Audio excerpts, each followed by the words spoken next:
नमस्कार दोस्तों, GNS news में आपका स्वागत है। हर उपयोगी जानकारी और काम की खबर से अपडेट रहने के लिए अभी सब्सक्राइब करें हमारे चैनल को और साथ में बेल आइकन भी प्रेस कर ले और वीडियो को ज्यादा से ज्यादा दोस्तों में शेयर करें। तो चलिए बढ़ते हैं खबरों की ओर। आपको बता दें, गुजरात में विधानसभा चुनाव को लेकर राजनीतिक पार्टियों की बीच हलचल तेज हो गई है। भाजपा कांग्रेस टिकट बंटवारे को लेकर रणनीति तैयार कर रही तो आम आदमी पार्टी ने करीब 73 प्रत्याशियों का ऐलान भी कर दिया है। इस बीच ऑल इंडिया मजलिस-ए-इत्तेहादुल मुस्लिमीन के मुखिया असदुद्दीन अवैसी ने भी 30 सीटों पर चुनाव लड़ने की घोषणा की है। पिछले चुनाव तक गुजरात में भारतीय जनता पार्टी और कांग्रेस की भी सीधी लड़ाई हुआ करती थी। इस बार आम आदमी पार्टी दमखम के साथ मैदान में उतरी है।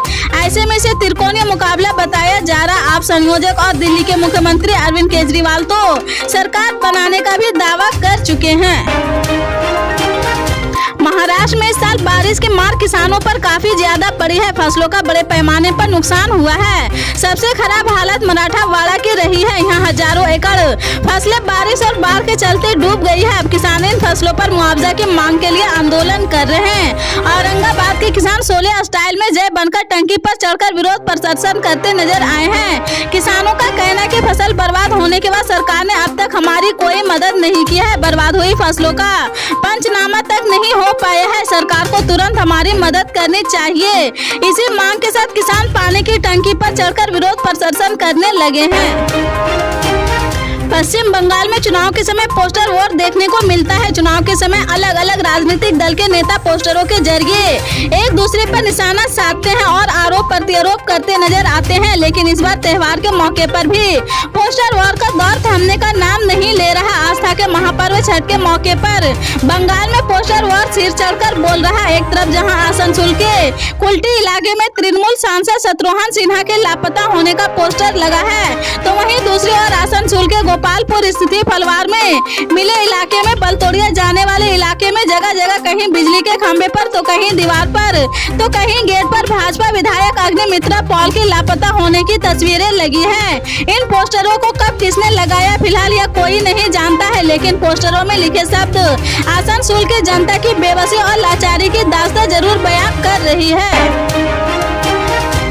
छठ के महापर्व से पहले वाराणसी स्टेशन के प्लेटफॉर्म पर घूमना महंगा हो गया। उत्तर रेलवे ने छठ के महापर्व पर स्टेशन पर होने वाली भीड़ को देखते हुए वाराणसी के कैंट रेलवे स्टेशन सहित 14 जंक्शन पर प्लेटफॉर्म टिकट की कीमत बढ़ा दी है। फिलहाल 20 रुपये की बढ़ोतरी के बाद अब प्लेटफॉर्म टिकट की कीमत 50 रुपये हो गई है। वाराणसी के कैंट रेलवे स्टेशन पर इस नई व्यवस्था को भी लागू कर दिया गया है। रेलवे प्रशासन के मुताबिक 6 नवम्बर तक बढ़ी हुई कीमत पर लोगों को प्लेटफॉर्म टिकट खरीदना होगा, जबकि बिना प्लेटफॉर्म टिकट के पकड़े जाने पर लोगों को 250 रुपये जुर्माना देना होगा। छठ के महापर्व से पहले रेलवे प्रशासन के इस फैसले से यात्रियों और आम लोगों में नाराजगी है। साथ ही वो इस फैसले को गलत बता रहे हैं।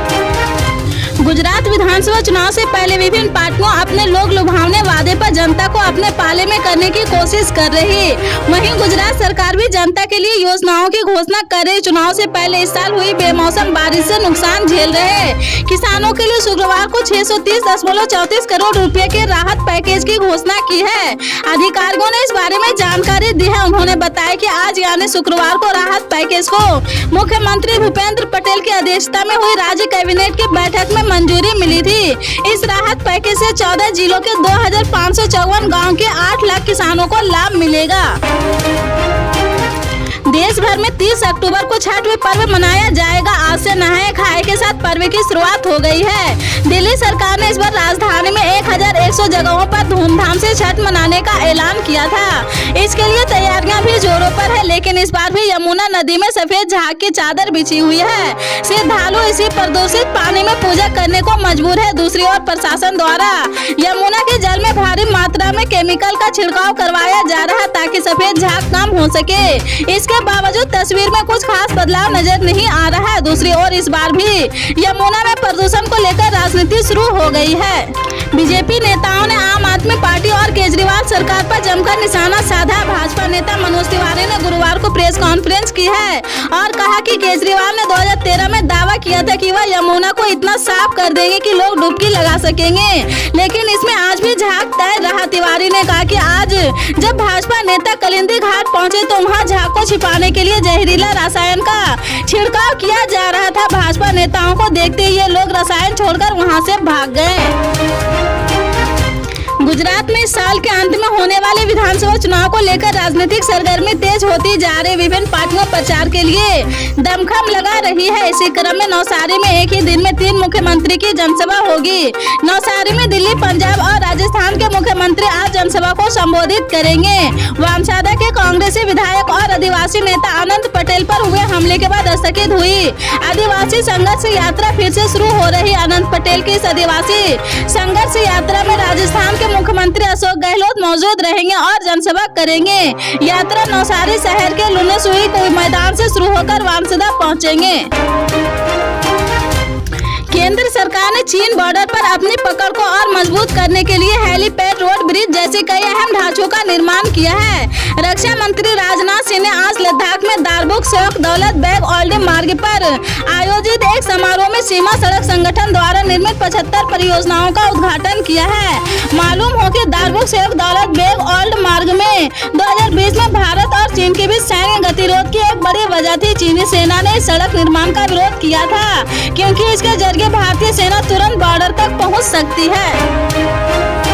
लोक आस्था के महापर्व छठ पर बड़ी संख्या में प्रवासी लोग अपने घर और गांव जाना चाहते हैं। दिल्ली, मुंबई, अहमदाबाद, हैदराबाद समेत देश के अन्य कई शहरों से बिहार और पूर्वांचल के रहने वाले कामगार छठ पूजा अपने परिवार के साथ मनाने के लिए घर जाते हैं, लेकिन ट्रेनों में कंफर्म टिकट नहीं मिलने से यह तबका मायूस है। छठ पूजा पर उमड़ने वाली भीड़ को देखते हुए भारतीय रेलवे ने 124 पूजा स्पेशल ट्रेनों का परिचालन करने की घोषणा की है। पूर्व मध्य रेल के मुख्य जनसंपर्क पदाधिकारी वीरेंद्र कुमार ने 124 के अलावा 14 और पूजा स्पेशल ट्रेनों के परिचालन संबंधी घोषणा की है। यानी अब कुल 138 पूजा स्पेशल ट्रेनों का परिचालन विभिन्न रूटों पर किया जाएगा। ऐसे में अब देश के विभिन्न हिस्सों में आप कंफर्म रेल टिकट के साथ आने व जाने की अपनी बुकिंग कर सकते हैं। छत्तीसगढ़ में इस साल 1 नवंबर से धान खरीदी शुरू होने वाली है। इसके लिए राज्य सरकार ने जरूरी तैयारी शुरू कर दी है। इस दौरान किसानों को किसी भी तरह की दिक्कत न होने पाए, इसको लेकर सभी धान खरीदी केंद्रों पर आवश्यक इंतजाम करने के निर्देश अधिकारियों को दिए गए हैं। राज्य में फिलहाल धान खरीदी के लिए नए किसानों के पंजीयन की प्रक्रिया जारी है, जो 31 अक्टूबर 2022 तक चलेगी। पिछले साल छत्तीसगढ़ में धान खरीदी के समय बारदाने की कमी हो गई है, लेकिन इस साल छत्तीसगढ़ में बारदाने की कमी नहीं होगी। पल पल के अपडेट जानने के लिए जुड़े रहें आप अपने GNS न्यूज चैनल से। मिलते हैं अगली बड़ी खबर के साथ, तब तक के लिए जय हिंद।